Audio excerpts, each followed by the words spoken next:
A lot of this isn't going to make sense to you, and I'm sorry about that. I'm just gonna start at the beginning, with the house.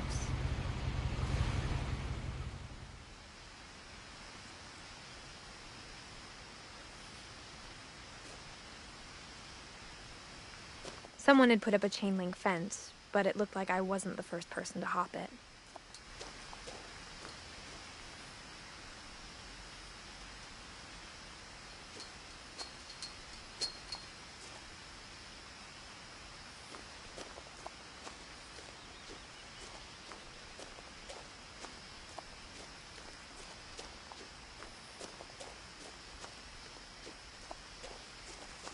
I lived here until I was 11, but I wasn't allowed inside half the rooms.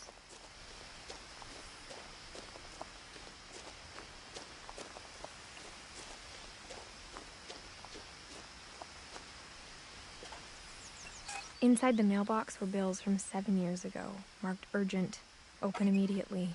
I've been back since my brother Lewis's funeral.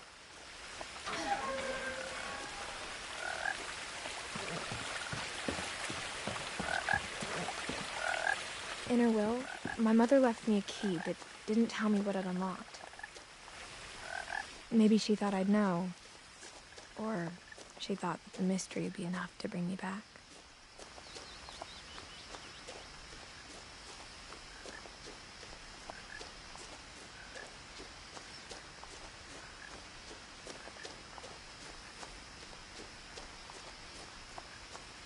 No one had driven this way in a long time, but I saw a few hoof prints.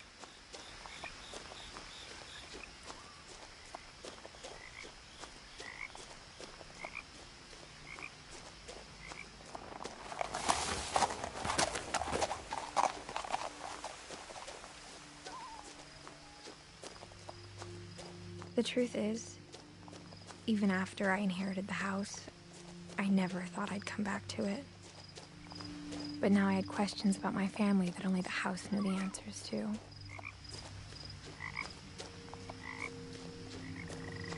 The house was exactly like I remembered it, the way I'd been dreaming about it.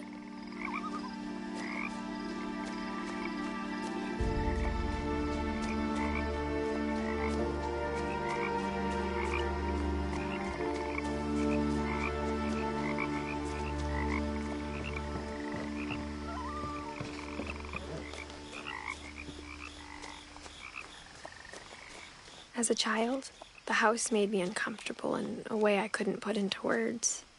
Now, as a 17-year-old, I knew exactly what those words were. I was afraid of the house.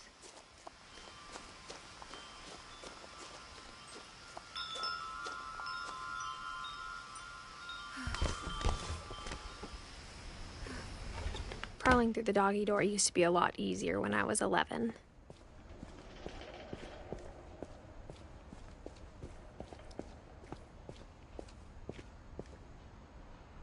The power had been turned off the night we left. For the first time in years, I felt like I was home.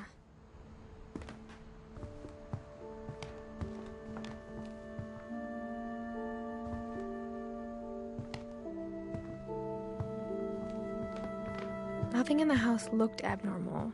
There was just too much of it, like a smile with too many teeth.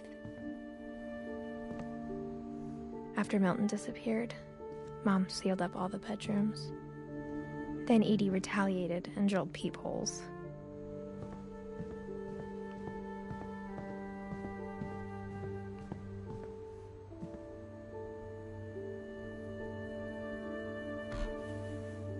My Grandpa Sam spent 7 years sharing a room with his dead brother, Calvin.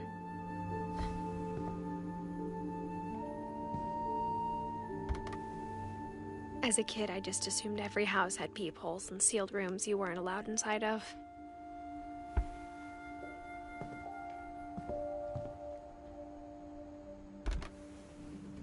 The last time I was in Edith Sr.'s room, I was 10 and she was painting my portrait.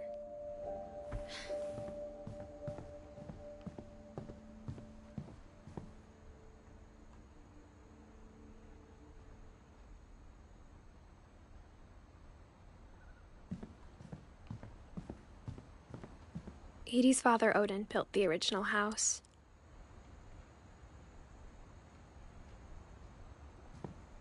Whenever people ask me about my family, the first thing they always want to know about is Barbara.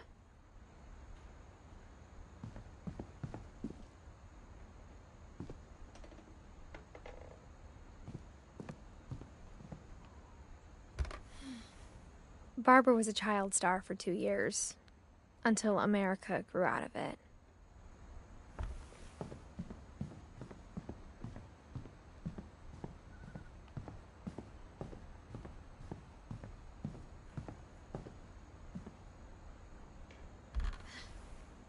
Molly always seemed like a girl I could imagine being friends with, if she hadn't died in 1947.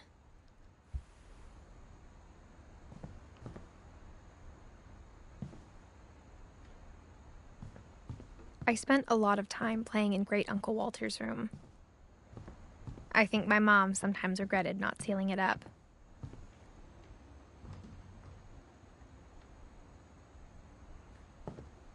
Lewis told me there were secret passages, but I never believed him.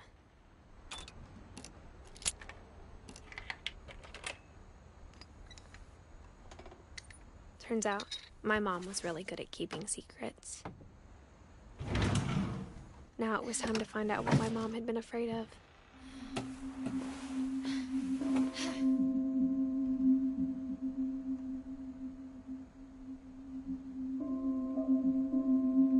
From the paintings on the wall, it was clear my brother Milton had been here before me.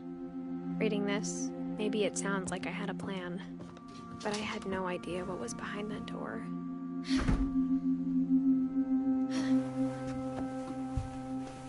Just like I had no idea where all this was gonna lead.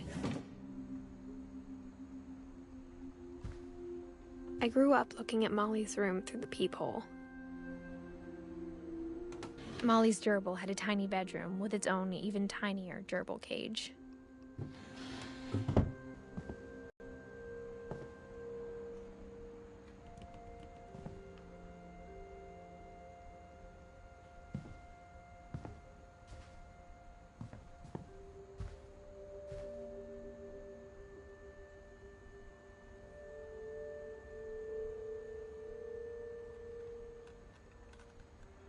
I got the sense Edie had spent a lot of time here, before my mom sealed the doors.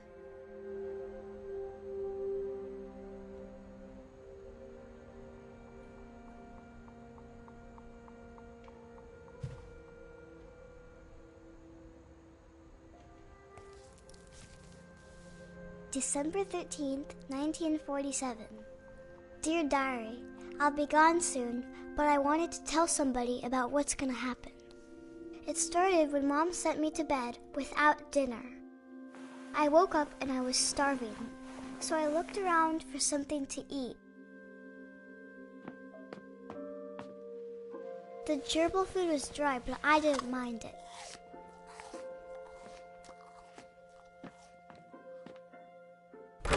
Mom, can I come out now?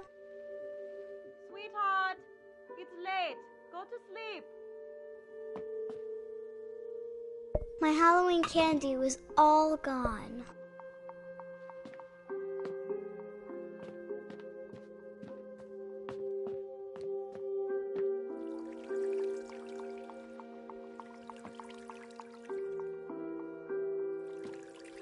I thought about eating Christopher, but I held back.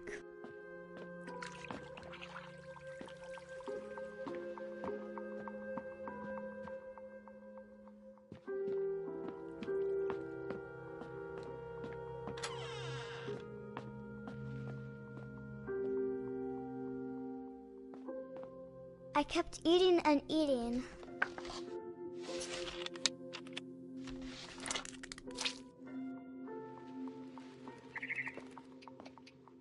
I ate a lot of things that night.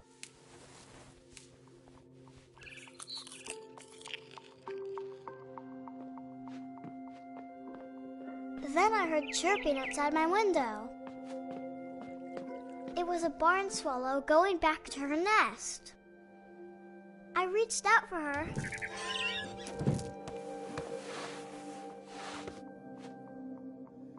And suddenly, I was a cat. I tried to be quiet, but the bird was really scared.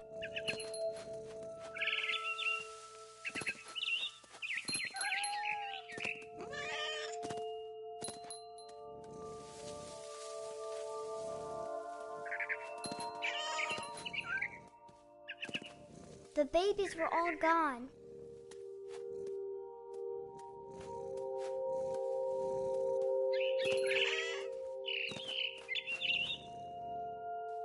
I jumped and I almost got her.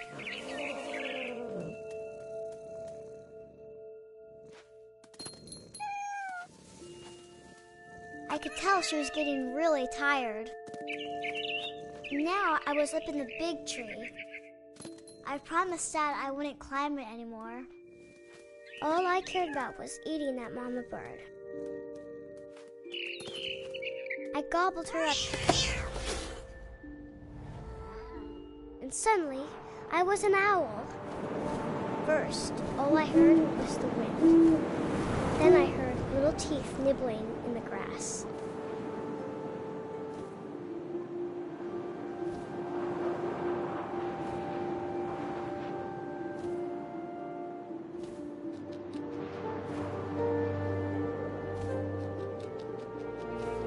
Rabbits.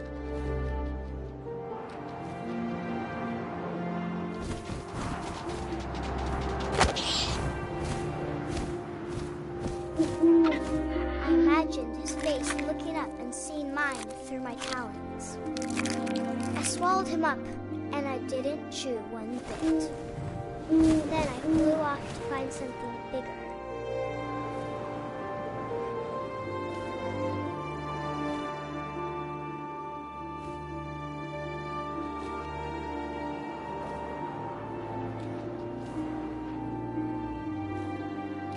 A mama rabbit.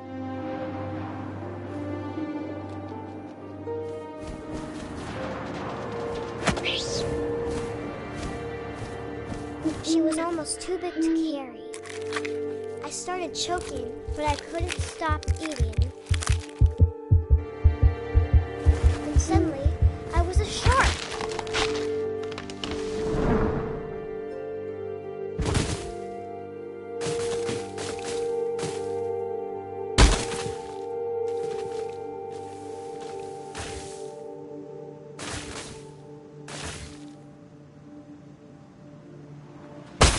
I rolled off a cliff and into the ocean. Now, I was hungrier than ever.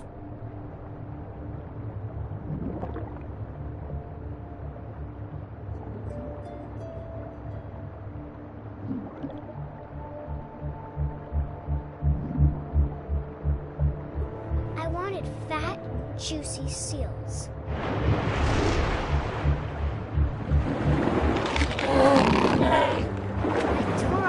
Flipper, and it tasted really good.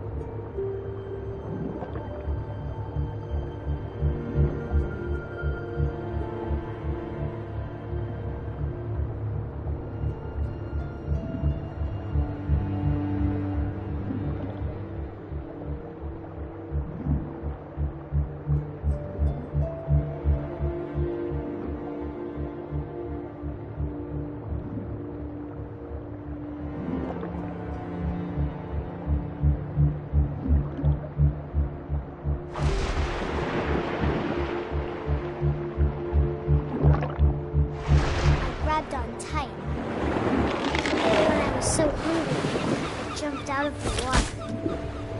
When I opened my eyes, everything had changed.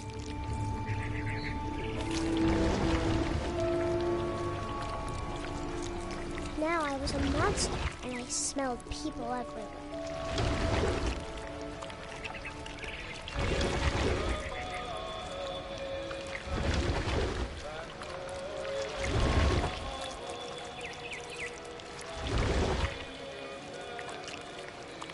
was big, but I moved real quiet.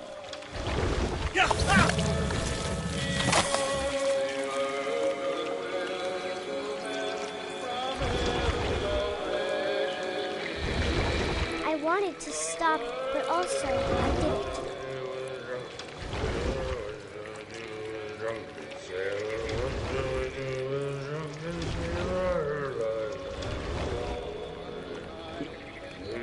Belly with a rusty razor, his belly with a rusty razor, his belly with a rusty razor.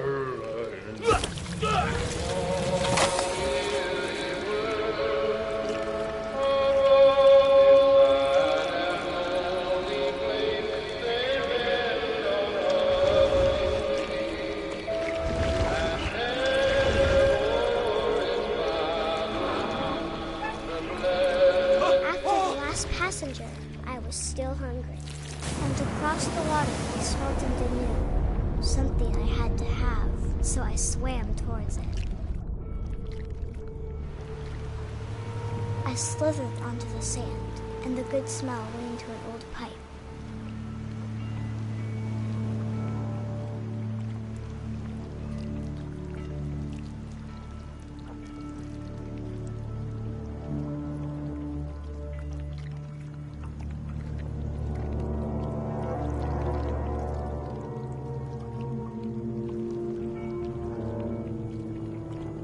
I got closer and closer.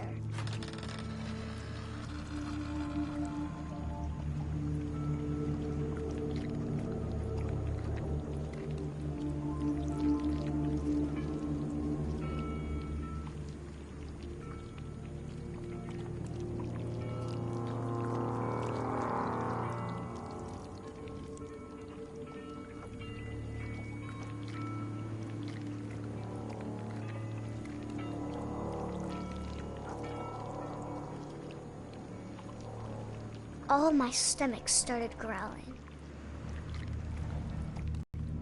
And suddenly, I was me again. I held my breath for a long time, but I couldn't hear anything. I think it's waiting for me to fall asleep. But it's not going to wait much longer. It needs to feed, and we both know I will be delicious.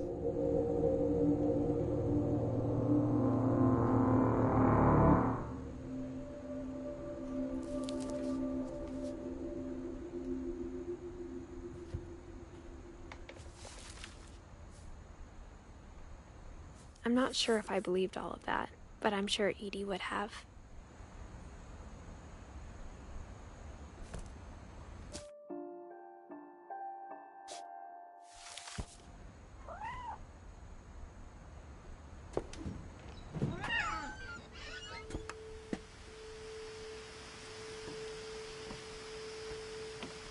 This will be obvious later, but my mom never told me any of these stories.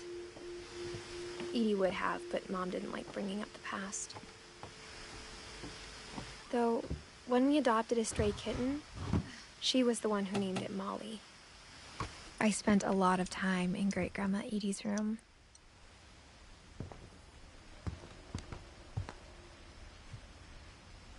Louis died a week before we left, but Edie had already started to memorialize him.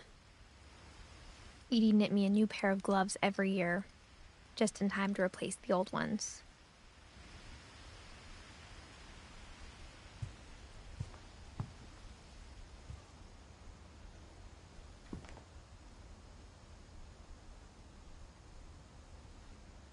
Her room was like a museum.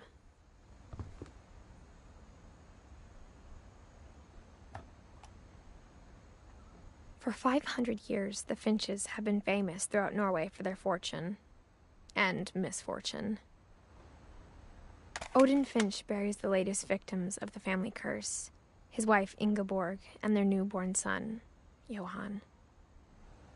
On January 7th, 1937, he set sail with his family and his house, hoping to leave the curse behind. But 40-foot waves off the coast of Washington send the house and Odin to the bottom of the sea. Odin's daughter Edie, with husband Sven and baby Molly, step ashore on their new home, Orcas Island. Odin Finch is the first to be buried in the new family cemetery.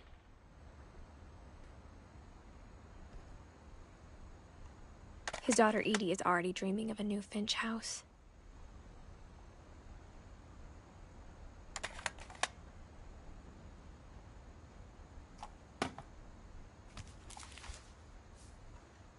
Whatever's wrong with this family, it goes back a long ways.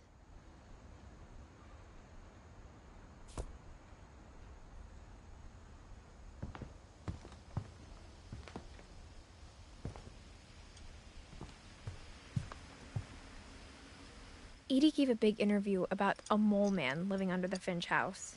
My mom was furious. I hadn't thought of myself as Edith Jr. for a long, long time. One summer, they evacuated the island, but Edie refused to go. For a few weeks, she was a celebrity.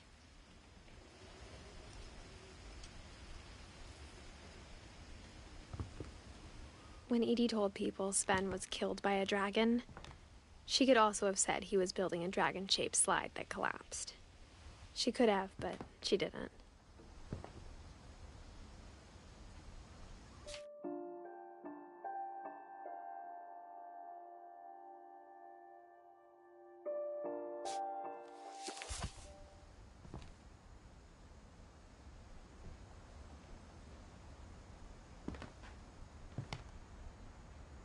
Even in her 90s, sometimes Edie seemed a lot younger than my mother.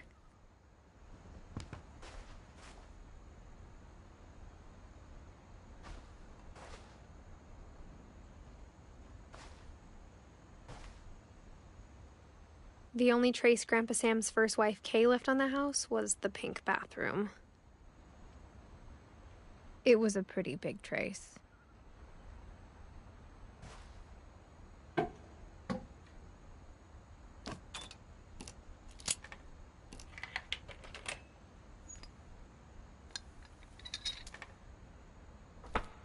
There's a secret in this bathroom.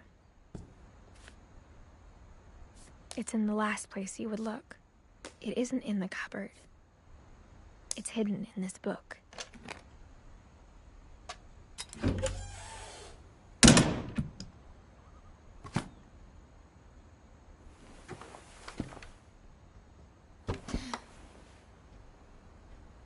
Sven gave Sam an old camera he'd refurbished. He never put it down.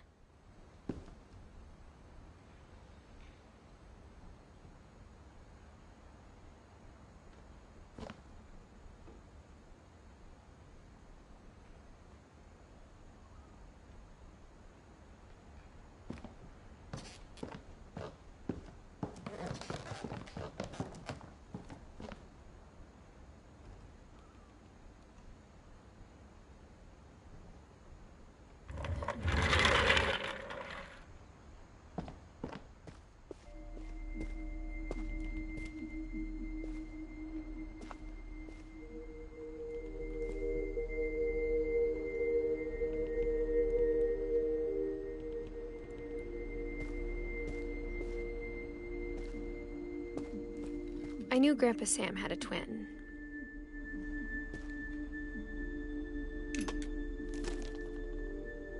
And that he never talked about him.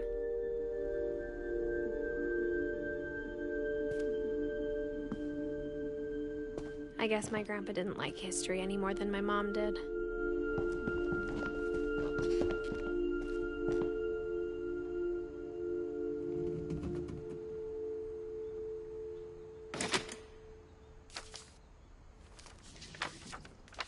How I Want to Remember My Brother by Sam Finch. The thing I remember is that when he made up his mind, that was it. My brother said he'd die before he ate another mushroom, and he did. At Barbara's funeral, we swore we'd never be afraid again, and he wasn't. I think Calvin always wanted to fly. Sam!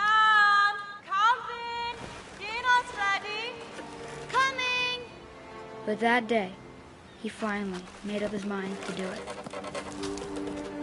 I told him going around was impossible. Maybe if I hadn't said that. Alvin, I'm not gonna tell you again. Maybe if the wind hadn't picked up, then maybe he'd still be here. But I doubt it. I think he'd already made up his mind. That's what I want to remember about my brother.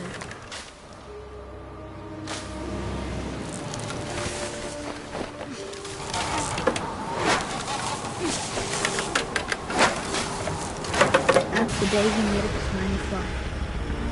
And he did.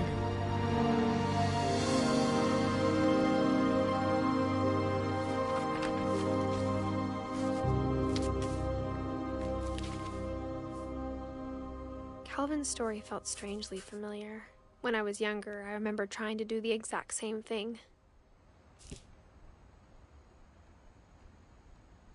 After the funeral, Edie roped off Calvin's half of the room.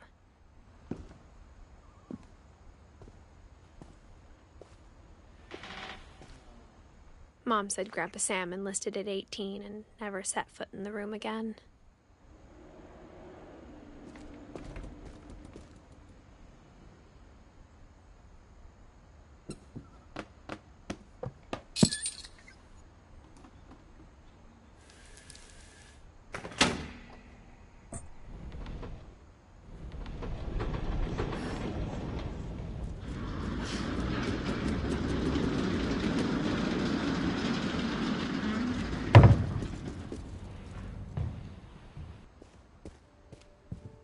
The passages were a pretty tight fit.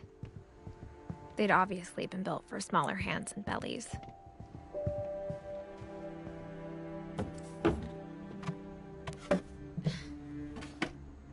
Growing up, I always thought of Barbara as a child star.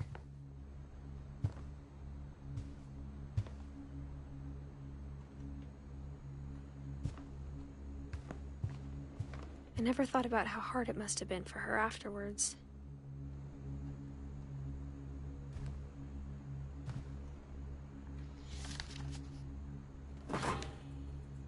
Of all the stories people wrote about Barbara's death, I'm surprised Edie saved this one.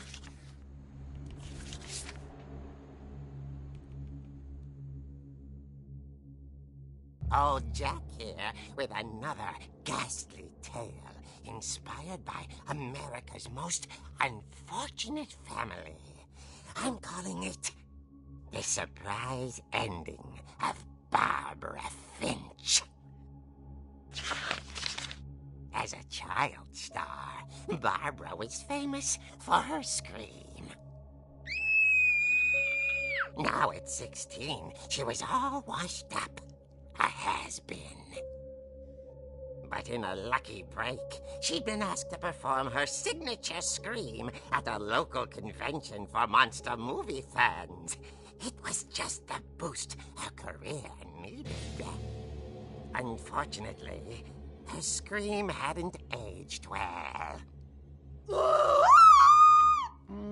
Getting better. I think you just need the right motivation.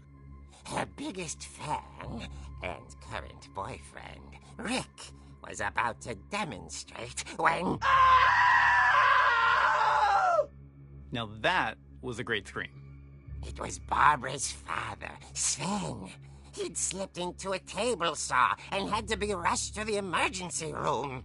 So Barbara got stuck babysitting her youngest brother, Walter. Her convention comeback was cancelled.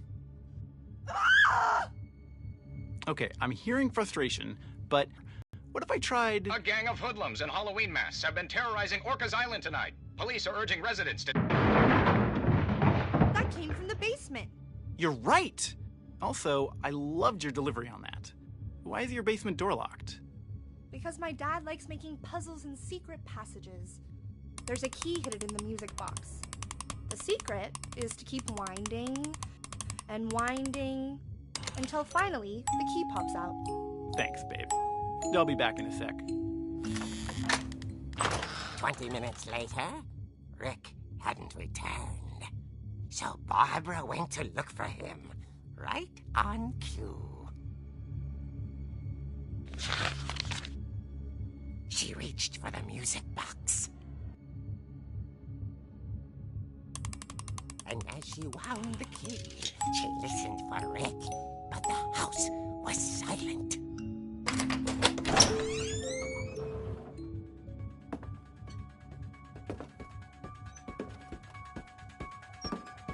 She found Rick's crutch and imagined the worst.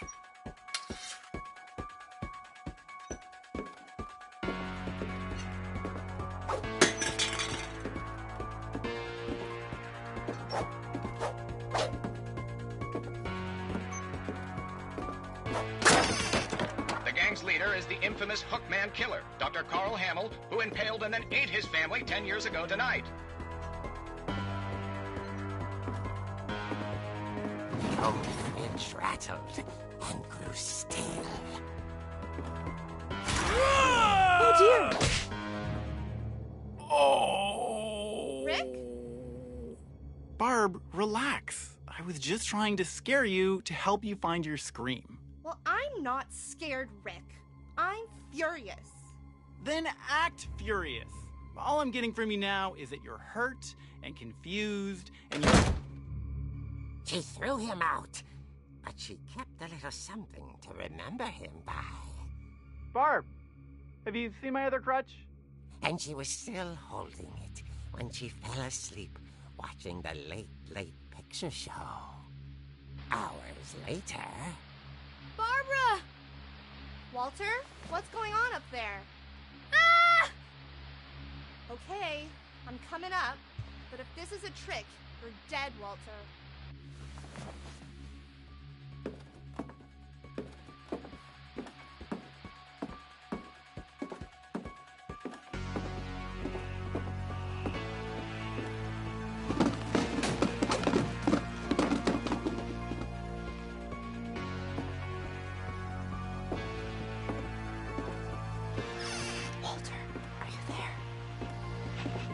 Walter had vanished, but his bedside radio was still on. Orcas Island police describe the man as 6 feet tall, with a steel hook for a hand. Residents are urged to lock all doors and windows and notify the police of any suspicious activity. Barbara turned, saw the hook man, and was speechless. He was quite smashing. And he was. He couldn't get enough of Barbara. Okay, Barbara, there's gotta be another way out of here. That night, she played her part beautifully.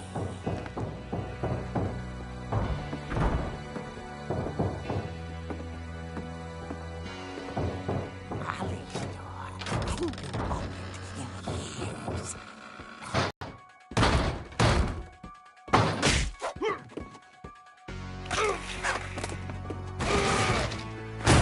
He wasn't moving, but she sensed the story might not be over yet.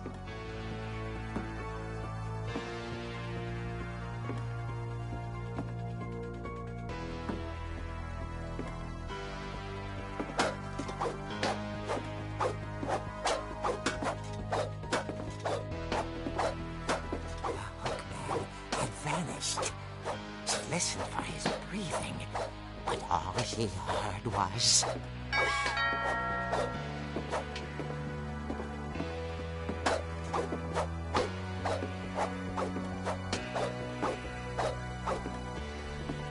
At the door, she heard whispering. It was coming from inside the house.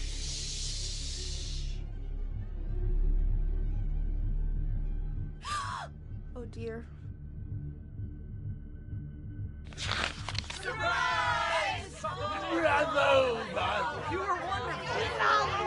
monsters had come to surprise her. For Barbara, it was a dream come true. Then she saw what kind of monsters they were, and she realized what was about to happen. She was going to be famous.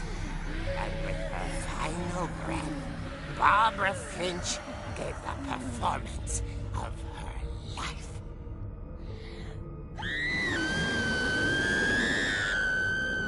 I wasn't there myself, but I hear Barbara was magnificent.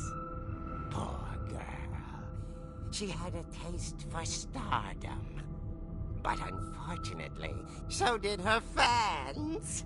Of course, the police blamed it all on poor Rick, who disappeared the same night. And little Walter? Hiding under his bed the whole time.